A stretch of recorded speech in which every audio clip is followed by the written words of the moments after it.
চিত্রাঙ্গদার কোল আলো করে একটা ফুটফুটে পুত্র সন্তান এলো। সূর্যের মতো তেজ তার, সূর্যের মতো জ্যোতি তার। ওই চিত্রাঙ্গদা হলোই তার বাবা, চিত্রাঙ্গদা হলোই তার মা। আদর করে ছেলেটার নাম রেখেছিল বব্রবাহ। ছেলেটার নাম রাখলো বব্রবাহ। দিন গেল, মাস গেল, দেখতে দেখতে ছেলেটা বড় হলো। অন্যান্য বন্ধুদের সঙ্গে খেলা করে, সবার বাবার নাম বলতে পারে। আর এই যে বব্রবাহনকে যখন জিজ্ঞাসা করে তোর বাবাকে, বলতে পারে না। একদিন ছুটতে ছুটতে মার কাছে এসেছে, মা মা গো! মা যেই না বলেছে মা, ও মা একটা কথা বলবো। বব্রবাহনের 5 বছর বয়স। কি কথা রে বাবা? আচ্ছা মা, তুমি শীতেতে সিঁদুর পরো, হাতে শাখা পরে আছো, তার মানে আমার বাবা তো আছে।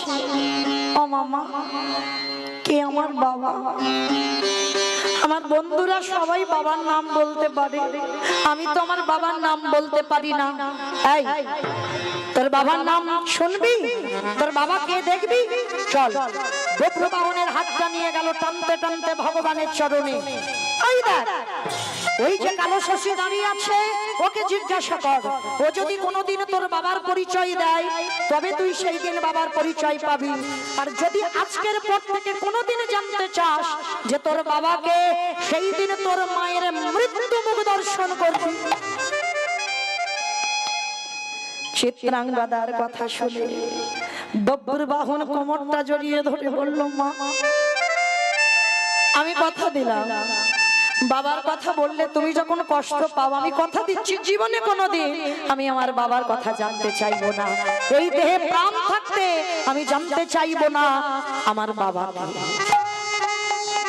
দেখতে দেখতে সেই বব্রবাহনের বয়স হলো আজকে 20টা বছর। 20 বছরের ছেলে একদিনের জন্য জানতে চায় না তার বাবাকে, কিন্তু 20 বছরের ছেলেটা জানে আমার বাবা বেঁচে আছে। কারণ মায়ের শীতের সিঁদুর আছে, হাতে শাখা আছে, রাতের অন্ধকারে মা নিজে মালা গাঁথে, সেই মালা সকালবেলা গঙ্গার জলে ভাসায়। কারণ বব্রবাহন বড় 20 বছরের ছেলে, মানে প্রাপ্ত যৌবন বয়সের ছেলে, সে ভালো করে জানে তার বাবা জীবিত। কিন্তু বাবা আজকে সেই অশ্বমেধ যজ্ঞের ঘোড়াটা 20 বছরের ছেলে বব্রবাহন ধরেছে। ধরে বাবা যেখান থেকে গিয়েছিলাম আবার সেখানে এলাম। কৃষ্ণ অর্জুন ঘোড়াটা ছাড়াতে এসেছে মণিপুর রাজ্যে। এইবার বব্রবাহন ঘোড়াটা নিয়ে মার কাছে গেছে। ও মা, মা গো! 20 বছর পরের কথা বলছি। ও মা, কি সুন্দর একটা ঘোড়া ধরেছি, দেখো কি সুন্দর সাজানো, মনে হচ্ছে কোন যজ্ঞের ঘোড়া। ও মা, ওই দেখো ঘোড়ার গায়ে কি লেখা আছে জানো? প্রথমে লেখা আছে 1 নম্বর দিয়ে যুধিষ্ঠির। বলে বাবা ও তো হস্তিনাপুরের রাজা, নামটা শুনেছি। বলে জানো মা, তারপরে লেখা আছে মধ্যম পাণ্ডব ভীম। তা মা বলছে বাবা হয়তো তোর ভাইটাই কেউ হবে, ওই জন্য নামটা লেখা। বলে জানো মা, তারপরে লেখা আছে তৃতীয় পাণ্ডব অর্জুন। যেই না নামটা শুনেছে, চিত্রাঙ্গদা বলে উঠলেন, ছেড়ে দে, ছেড়ে দে বাবা, ওই ঘোড়াটাকে তুই ছেড়ে দে। কারণ ওই ঘোড়াটা যদি তুই ধরে রাখিস, তাহলে ওই ঘোড়ার জন্য আমি মারা যাব, তুই মারা যাবি, আমার গোটা রাজ্য ধ্বংস হয়ে যাবে। মা, তুমি এরকম পাগলিনী হয়ে গেলে কেন? আমি যুধিষ্ঠির কথা বললাম, তুমি চিৎকার করে উঠলে না। ভীমের কথা বললাম, তুমি চিৎকার করে উঠলে না। কিন্তু এই 3 নম্বরের নাম অর্জুনের কথা বলতে তুমি চিৎকার করে উঠলে কেন? খোকা, আমি তোর বাবার পরিচয় দিতে পারবো না। পাপ কোনোদিন লুকায় না, সাগর কোনোদিন শুকায় না। 20 বছরের ছেলের আর কি জানতে বাকি রইল? মা, আমি তো তোমার এই 20টা বছর ধরে আমি তো বাবার কথা জানতে চাই না। তাহলে হঠাৎ যুধিষ্ঠির কথা বললাম, আমার বাবার প্রশ্ন এলো না। ভীমের কথা বললাম, বাবার প্রশ্ন এলো না। তাহলে অর্জুনের কথা বলতে তুমি আমার বাবাকে টেনে আনলে কেন? আমি তো আমার বাবার প্রশ্নই তুলিনি এখানে। কিসের জন্য তুমি অর্জুনের সঙ্গে আমার বাবাকে টেনে এনেছো? তাহলে কি অর্জুনের সঙ্গে আমার বাবার কোনো সম্পর্ক আছে? না না বাবা না, আমি তোকে কথাটা বলতে পারবো না। হাজার বার জানতে চাইলে আমি তোকে বলতে পারবো না।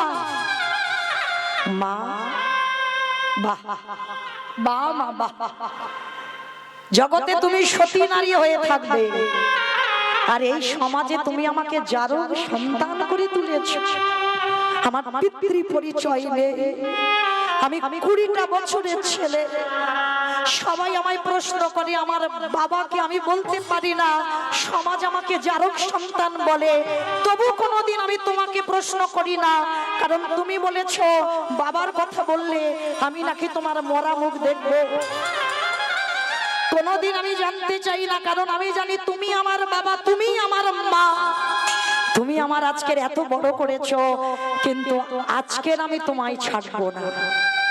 অর্জুনের সঙ্গে আমার বাবার কি সম্পর্ক তোমার বলতে হবে। আজ আমি বড় হয়েছি মা, আর আমি সেই ছোট্ট ছেলে নেই। চিত্রাঙ্গদা বব্রবাহনকে বুকে জড়িয়ে ধরল। খোকা, তুই যে প্রশ্নটা আমাকে করলি, আজ আমি সব বলবো তোকে। যে কথাটা আজকের 20 বছর আমি তোকে বলতে পারিনি, সেই কথাটা আজ আমি তোকে বলবো। শোন বাবা, এই তৃতীয় পাণ্ডব অর্জুন কেউ নয়, অন্য কেউ নয়। এই তৃতীয় পাণ্ডব অর্জুন হলো তোর পিতা। বব্রবাহন বলে উঠলেন, মা, এতদিন আমি ভেবেছিলাম আমি বুঝি কোনো ভীরু কাপুরুষের সন্তান, আমি ভেবেছিলাম আমি কোনো সাধারণ ঘরের সন্তান। কিন্তু মা, আজকে আমি জেনে গেলাম আমার বাবা যদি বীর হয়, আমি তারই সন্তান, মহাবীর বব্রবাহন। আমার বাবার মতো আমার সূর্যের তেজ রয়েছে।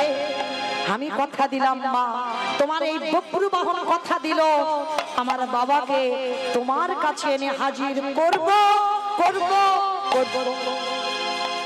খোকা, তুই পারবি তোর বাবাকে আনতে? পারবো মা, তুমি শুধু আমায় আশীর্বাদ করো। আর ওদিকে বাবা অর্জুন আর কৃষ্ণ দয়াময় এসে গেছে ঘোড়াটাকে ছাড়াবার জন্য। খবর পেয়ে গেল বব্রবাহন, কৃষ্ণ এসেছে আর তার পিতা এসেছে ঘোড়াটা নিয়ে যাবার জন্য। চিত্রাঙ্গদা বলল, বাবা কথা দে তোর বাবাকে একবারের জন্য আমার কাছে আনবি। আর শোন, তোর বাবা তো তোকে চিনতে পারবে না, একটা কাজ কর, সেই যে 20 বছর আগে যে মালাটা পরিয়েছিল, সেই শুকনো মালাটা রেখে দিয়েছিল, চিত্রাঙ্গদা মালাটা নিয়ে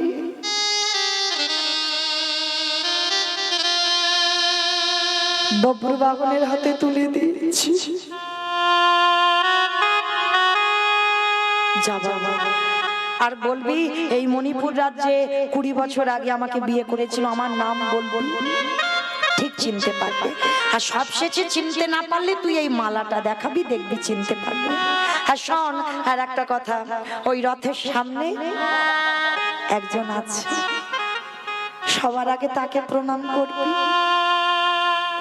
তারপরে পিছনে আছে তোর বাবা, তাকে প্রণাম করবি। ও মামা, সামনে যে দাঁড়িয়ে থাকবে কে গো? ওই তো বিশ্ব পিতা, ওই তোর পরম পিতা। আগে কৃষ্ণ ঘোড়ার লাগাম ধরে আছে, আগে তাকে প্রণাম করবি। তারপরে পিছনে তোর বাবা থাকবে, তাকে প্রণাম করবি। ঠিক আছে মা, তুমি আমার আশীর্বাদ করো, আমি বাবাকে যেন তোমার কাছে এনে দেখাতে পারি। এইবার যেই না শঙ্খধ্বনি হচ্ছে, বব্রবাহনের কাছে ঘোড়াটা ছাড়াতে এসেছে। বব্রবাহন গিয়ে সষ্টাঙ্গে কৃষ্ণ চরণে দণ্ডবাদ প্রণাম। ভগবান আশীর্বাদ করলো। পিছনে গিয়ে যেই না তৃতীয় পাণ্ডব অর্জুনের চরণে দণ্ডবত প্রণাম, আর প্রণাম করে ডাক দিল বাবা। কে? তুই আমায় বাবা বলে ডাকছিস কেন? আমি তোর বাবা হব কেন? আমি তোর বাবা নই। সখা কৃষ্ণ, এর কি মাথার গন্ডগোল হয়েছে? ও আমাকে বাবা বলে ডাকছে, আমি ওর বাবা হব কেন? ভগবান মনে মনে ভাবছে এখনো চিনতে পারছে না। চেনাবার মালিক তো আমার বাঁকা করে বাঁকা হাতে কালো শশী। কে গো? সবাই তো মায়াতে জড়িয়ে আছি। কার জন্য? ওই বেটার জন্য। মায়ার দড়িটা তো টেনে বেঁধে রেখেছে, ওই জন্য সংসার ছেড়ে যেতে পারছি না কৃষ্ণ ভজনের পথে। আর যাদের যাদের মায়ার দড়িটা খুলে দিয়েছে, লালা বাবু সংসার ত্যাগ করে চলে গেছে, রঘুনাথ দাস সংসার ত্যাগ করে চলে গেছে, নরোত্তম দাস ঠাকুর সংসার ত্যাগ করে চলে গেছে, জয়দেব গোস্বামী সংসার ত্যাগ করে চলে গেছে। ভুরি ভুরি প্রমাণ। বিল্লা মঙ্গল যে একটা পতিতার প্রেমে মগ্ন, সে যেদিন মায়ার দড়ি খুলে দিল সেদিন সংসার ত্যাগ করে চলে গেল। আর ওই বেটা তো সর্বঘাটের কাঁঠালি কলা, মায়ার দড়িতে আমাদের বেঁধে রেখেছে, তাই তো কৃষ্ণ ভজনের অধিকার পাচ্ছি না। আর যেদিন ওই ছেলেটা মায়ার দড়ি কেটে দেবে, সেদিন সবাই নিতাই গৌর প্রেমানন্দে। এইবার ভগবান কি করেছে? মায়ার দড়িটা ধীরে ধীরে টাইট দিয়ে দিচ্ছে। আর যেই না টেনে বেঁধে দিল, আজকের বব্বুর বাহন বলে উঠলেন, পিতা গো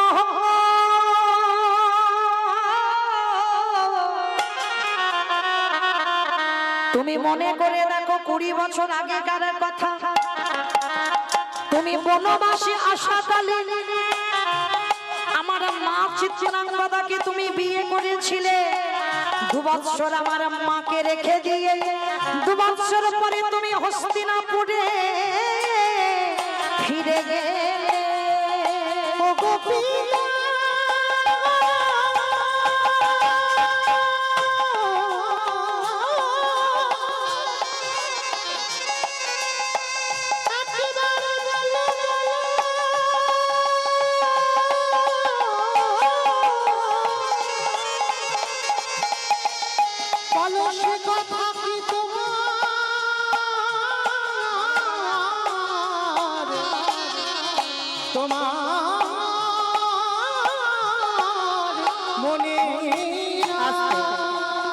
মনে পড়ে বাবা সেই 20 বছর আগে করার কথা মনে পড়ছে না। এইবার সেই যে শুকনো গাথা মালা বব্বর বাহন বাবার কাছে নিয়ে দেখালো, দেখো পিতা, এই সেই মালা যে মালা তুমি আমার মায়ের গলায় পরাইছিলে। আর ওদিকে ভগবান মায়ার দড়িটা ভালো করে টাইট করে দিয়েছে। আর যেই না টেনে বেঁধে দিল ভগবান, যেই না বেঁধে দেওয়া, ওদিকে অর্জুনের মনে পড়ে, সত্যি তো আমি 20 বছর আগে চিত্রাঙ্গদাকে বিয়ে করেছিলাম, সবটাই মনে পড়ে যাচ্ছে। তাই তো, তবে কি আমি 2 বছর পরে ফেলে চলে গিয়েছিলাম আমার ভালোবাসার ফসল এই বব্বুর বাহন? আমি তো বুঝতে পারছি না। আর যেই না মালাটা চিনতে পেরেছে, সঙ্গে সঙ্গে অর্জুন ওই বব্বুর বাহনকে খোকারে ওরে আয় আয় আমার বুকে আয় রে নিতাই গৌর পরিবার।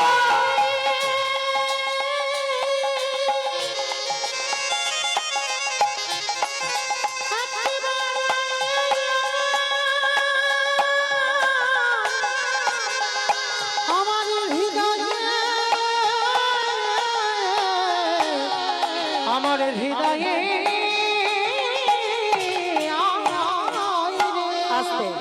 যেই না বাবা আজকের বব্বুর বাহনকে বুকে জড়িয়ে ধরে বলল, খোকা। ভগবান বলে, বাবা বাবা বাবা, বেটা তো ঠিক চিনতে পেরে গেল। এদিকে আমার গঙ্গার অভিশাপটা কি করে এবার ফলবে?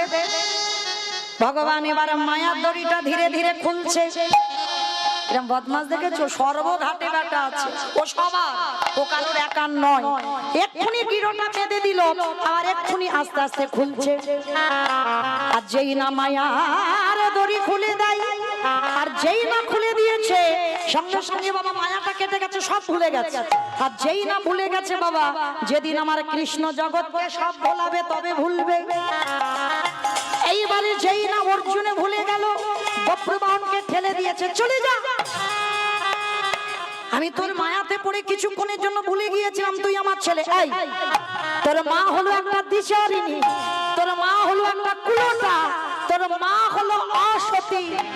বব্রবাহন বলেন, অর্জুন তুমি যদি আমার পিতা না হতে, এই মুহূর্তে আমি অস্ত্র দিয়ে তোমার মস্তক ছেদন করে দিতাম। তবে যে মুখে তুমি আমার মাকে কটু কথা বলেছো, আমি দাঁড়িয়ে প্রতিজ্ঞা করিলাম, তুমি যদি আমার পিতা না হতে এখনই মস্তক ছেদন করতাম। তাই আমি তোমাকে বলে গেলাম, কাল সকালবেলা আমি যুদ্ধের আহ্বান জানিয়ে গেলাম, আমার সঙ্গে যুদ্ধ করে তুমি জয়ী হও, তবে তুমি তোমার ঘোড়াটা নিয়ে হস্তিনাপুরে ফিরতে পারবে। ওগো পিতা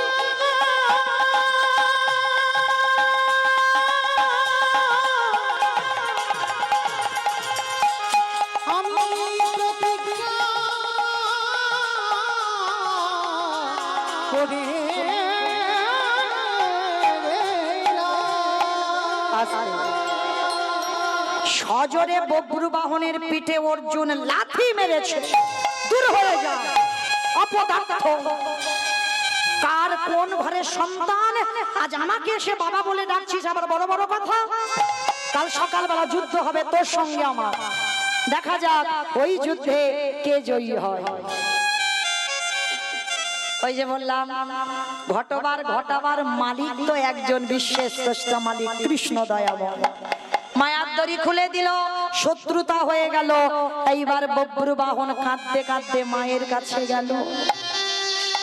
আর মা যেই না দেখেছে, দেখে না ছেলের পিঠে একটা লাথির চিহ্ন। মা বলছে, হ্যাঁ রে খোকা, কে তোকে লাথি মেরেছে?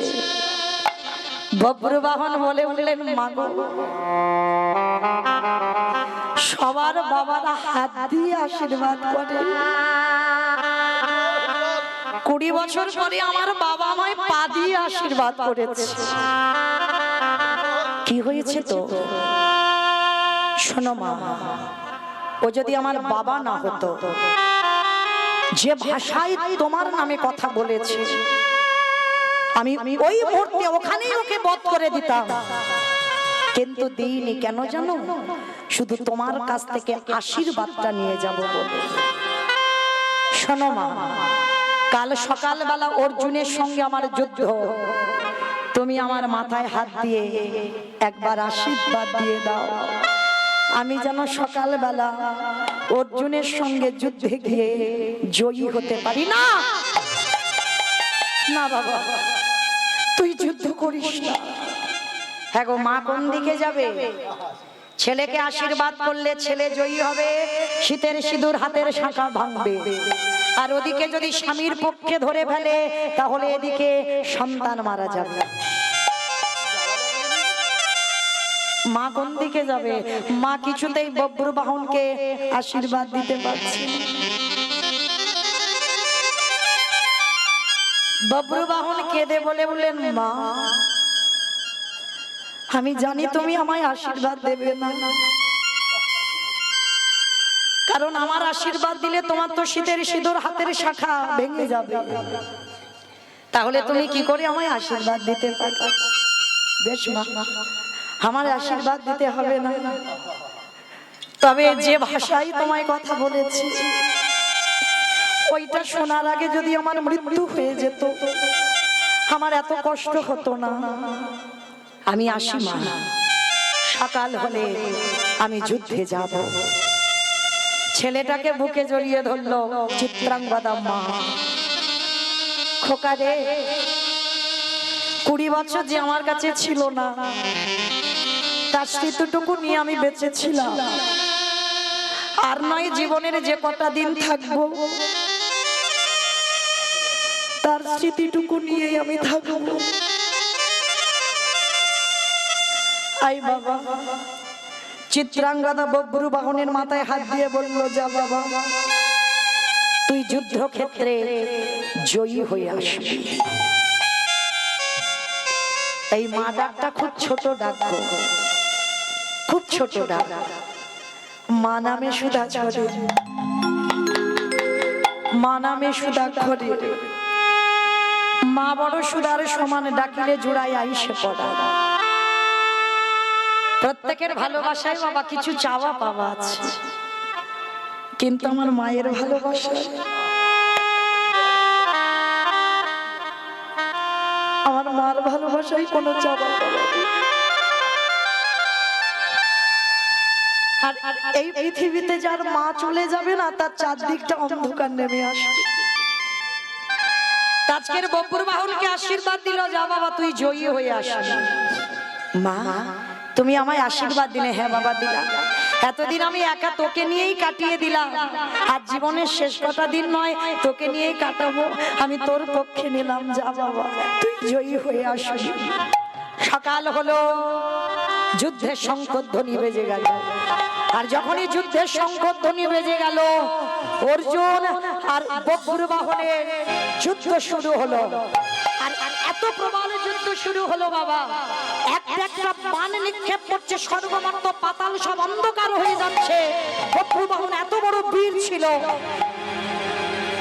অর্জুন সেই বাণটাকে যখন ছাড়ছে, ভগবান মনে মনে ভাবছে, অর্জুনের পাশে যদি আমি শক্তি হয়ে দাঁড়াই, তাহলে বপুর বাহন ধুলোই মিশে যাবে। কিন্তু আমি তো অর্জুনের পাশে আজকে দাঁড়াবো না, কারণ আমার মেয়ে গঙ্গা অভিশাপ দিয়েছে, অর্জুনের ছেলের হাতে অর্জুনের মৃত্যু হবে।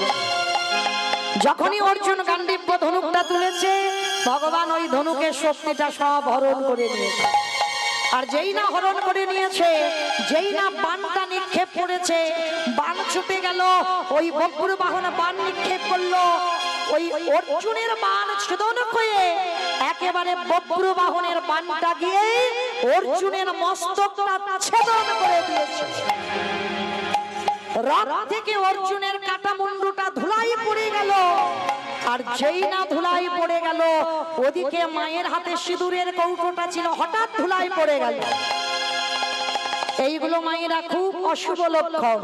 যেই না ধুলাই পড়ে গেল, মনে করলো তবে কি কোনো দুর্ঘটনা ঘটেছে।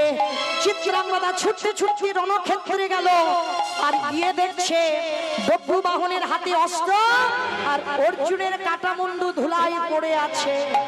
চিত্রাঙ্গদা গিয়ে বললেন, তবে রে তুই যদি পিতৃ হত্যা বপুর বাহন হোস, আমি মা হয়ে তোর মতো সন্তানের মস্তক ছেদন করব। অস্ত্রটা হাতে তুলে নিয়ে সবে বপুর বাহনের মস্তকটাকে মা সবে কাটতে যাবে, পিছন থেকে আমার বিশ্বের স্রষ্টা মালিক ভগবান হাতটাকে ধরেছে চিত্রাঙ্গদা। যেই না হাতটা ধরেছে, চিত্রাঙ্গদা পিছনে তাকিয়ে দেখে না কৃষ্ণ হাতটা ধরে আছে। বাহ বাহ ঠাকুর বাহ। যখন অভিনয় মঞ্চে নাটক শেষ, তখন তোমার আগমন হলো। 20টা বছর তো আমি শীতের সিঁদুর নিয়ে বেঁচেছিলাম, আমি তো কোনোদিন তোমার কাছে কিছু চাই।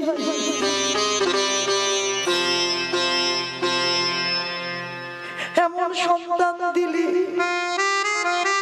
যে সন্তান নিজের হাতে বাবাকে হত্যা করল। আমি তো এইরকম তৈরি করিনি প্রভু। আমার সন্তান কৃষ্ণ ভক্ত হবে, কিন্তু নিজের হাতে ও বাবাকে মেরেছে। ওর মতো পাপী আর ত্রিজগতে কেউ নেই। ভগবান চিত্রাঙ্গদার হাতটা ধরে বলছে, দাঁড়াও চিত্রাঙ্গদা, একটা কথা মনে রেখো, ভুলে যেও না কোনোদিন, পৃথিবীতে যা যা ঘটাবার ঘটনার মালিক হচ্ছে আমি কৃষ্ণ দয়াময়। তোমার ছেলে তোমার স্বামীকে মারেনি, তোমার স্বামীর মৃত্যুর জন্য আমি দায়ী, কারণ তোমার স্বামীর বড় অহংকার হয়েছিল। কুরুক্ষেত্রে যুদ্ধ শেষ করে বলেছিল, আমার মতো বীর বুঝি আর কেউ নেই। আমি সব সহ্য করতে পারি চিত্রাঙ্গদা, ভক্তের অহংকারটা মোটে সহ্য করতে পারি না। কারোর মধ্যে যদি আমিত্ব এসে যায়, কারোর মধ্যে যদি অহংকারটা এসে যায়, আমি চেষ্টা করি তাকে ধুলোর সঙ্গে মিশিয়ে দিতে। আর ভক্তের আর একটা বস্তু আমি সহ্য করতে পারি না, যেটা হলো ভক্তের চোখের জল। একবার যদি হরি বল হরি বল হরি বল, একবার যদি ভক্ত কাঁদা প্রাণে নয়ন জলে ডাকার মতো ডাকি, সারা জীবন ভগবান তার ঘরের দরজায় বন্দী হয়ে যায়। তাই চিত্রাঙ্গদা তুমি কেঁদো না, তোমার স্বামীর অহংকারটা শুধু আমি চূর্ণ করলাম, কিন্তু যারা কৃষ্ণ ভক্ত হয় তাদের কোনোদিনই নিধন করা যায় না।